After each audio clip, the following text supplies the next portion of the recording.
भारतीय इतिहास में एक ऐसा 500 साल का दौर है जिसे अक्सर नजरअंदाज कर दिया जाता है। ये मौर्य साम्राज्य के पतन और गुप्त साम्राज्य के उदय के बीच का समय था।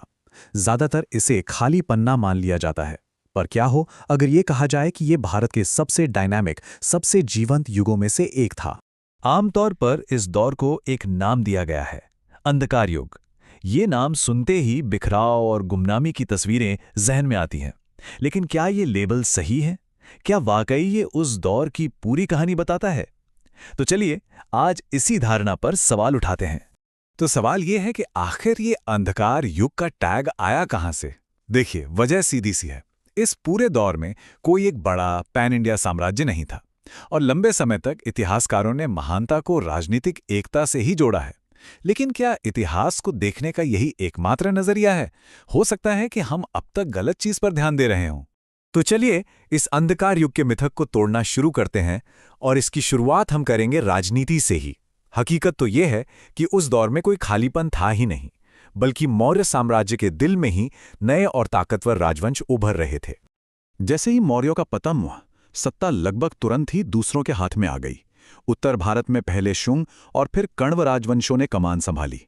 हाँ, वो मौर्यों जितने विशाल नहीं थे, पर उन्होंने ये तय किया कि शासन चलता रहे।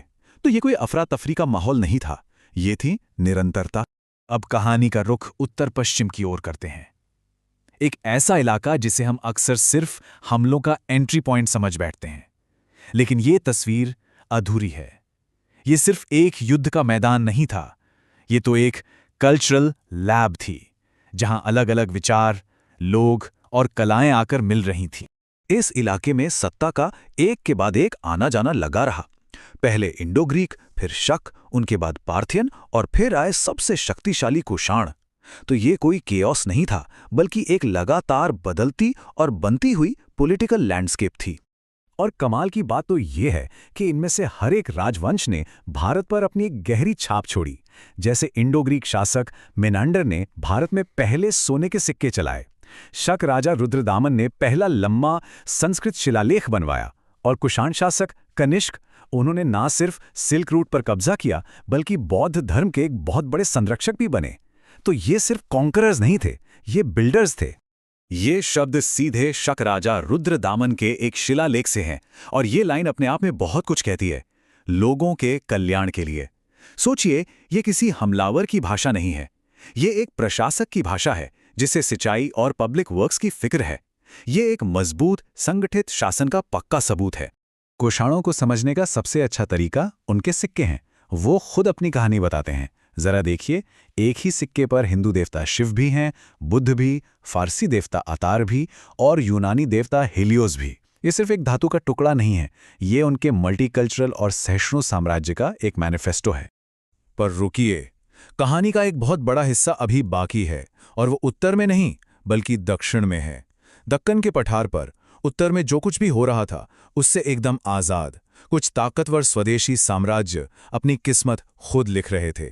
मिलिए सातवाहनों से, एक ऐसा राजवंश जिसने लगभग 300 सालों तक दक्कन पर हुकूमत की।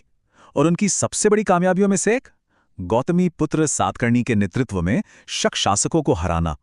इससे यह साबित हो गया कि अब दक्षिण में भी शक्ति का एक नया केंद्र बन चुका है। और देखिए, कहानी सातवाहनों पर खत्म नहीं होती। उनके बाद आए इक्ष्वाकु। उन्होंने महायान बौद्ध धर्म को इतना संरक्षण दिया कि उनके दौर को उस इलाके में बौद्ध धर्म का स्वर्ण काल कहा जाने लगा। अब बताइए, क्या ये किसी भी एंगल से अंधकार युग जैसा लगता है? बिल्कुल नहीं। ये तो लगातार हो रहे कल्चरल डेवलपमेंट का संकेत है। तो अगर इस दौर की पहचान बड़े बड़े साम्राज्यों से नहीं है, तो फिर किससे है? अब हम आते हैं इस दौर की असली कहानी पर, और ये कहानी सियासत की नहीं, पैसे की है। अंधकार युग वाले तर्क के खिलाफ सबसे मजबूत सबूत है इस दौर का जबरदस्त इकोनॉमिक बूम। इस आर्थिक उछाल की रीढ़ की हड्डी थी भारत की दो पुरानी सुपर हाईवे, उत्तरापथ और दक्षिणापथ। ये सिर्फ सड़कें नहीं थीं, ये वो नसें थीं जिन्होंने पूरे उपमहाद्वीप को एक साथ जोड़ रखा था, जिससे सिर्फ सामान ही नहीं बल्कि विचार भी एक जगह से दूसरी जगह आसानी से पहुंचते थे। और ये सारा व्यापार सिर्फ भारत के अंदर तक ही सीमित नहीं था। रोमन साम्राज्य को भारतीय लग्जरी गुड्स की जैसे भूख थी। मसाले, रेशम, मोती, इन चीजों की कीमत रोम में सोने के बराबर थी। ये एक ग्लोबल ट्रेड था और भारत इसके बिल्कुल सेंटर में था। और असली सोने की खान तो यहाँ थे। भारतीय व्यापारी सिर्फ अपना सामान नहीं बेच रहे थे, नहीं, वो दुनिया के सबसे मशहूर ट्रेड रूट सिल्क रूट पर चीन और रोम के बीच सबसे अहम कड़ी थे। वो मिडलमैन थे, और सब जानते हैं कि इस खेल में सबसे ज्यादा फायदा मिडलमैन को ही होता है। अब सवाल उठता है कि ये सब चला कौन रहा था। तो मिलिए श्रेणियों से, यानी ट्रेड गिल्ड्स। इन्हें आप आज के दौर का कॉर्पोरेशन समझ सकते हैं। ये सिर्फ व्यापारियों के ग्रुप नहीं थे। ये नए कारीगरों को ट्रेनिंग देते थे, कच्चा माल खरीदते थे, तैयार माल को मार्केट में बेचते थे, और तो और ये आज के बैंकों की तरह भी काम करते थे। ये एक बेहद सोफिस्टिकेटेड इकोनॉमिक सिस्टम था। तो अब तक हमने क्या देखा? एक जीवंत राजनीतिक माहौल, अलग अलग संस्कृतियों का संगम और एक जबरदस्त आर्थिक उछाल। इन सारे सबूतों को एक साथ रखकर देखें तो अब वक्त आ गया है कि इस अंधकार युग के टैग को हमेशा के लिए हटा दिया जाए और इस दौर को उसकी असली पहचान दी जाए। और यहाँ सबसे बड़ा सबक छिपा है। हमें इतिहास को परखने के अपने पैमाने पर ही सवाल उठाना होगा। क्या महानता का मतलब हमेशा एक बहुत बड़ा साम्राज्य ही होता है? ये दौर हमें सिखाता है कि तरक्की का एकमात्र पैमाना राजनीतिक एकता नहीं है। समृद्धि और संस्कृति तो बिखरे हुए राज्यों में भी फल फूल सकती है। तो अगर संक्षेप में कहें तो ये युग कैसा था? ये कल्चरल फ्यूजन का दौर था, जिसने हमें गांधार आर्ट दी। ये धार्मिक संरक्षण का दौर था, जिसमें बौद्ध धर्म खूब फला फूला। ये जबरदस्त समृद्धि का दौर था, जिसका इंजन रोमन ट्रेड था। और ये एडमिनिस्ट्रेटिव इनोवेशन का दौर था, जिसमें श्रेणियों जैसे संगठन थे। यानी कुल मिलाकर ये किसी भी तरह से अंधकार युग तो बिल्कुल नहीं था। तो चलिए इस चर्चा को एक आखिरी सवाल पर छोड़ते हैं।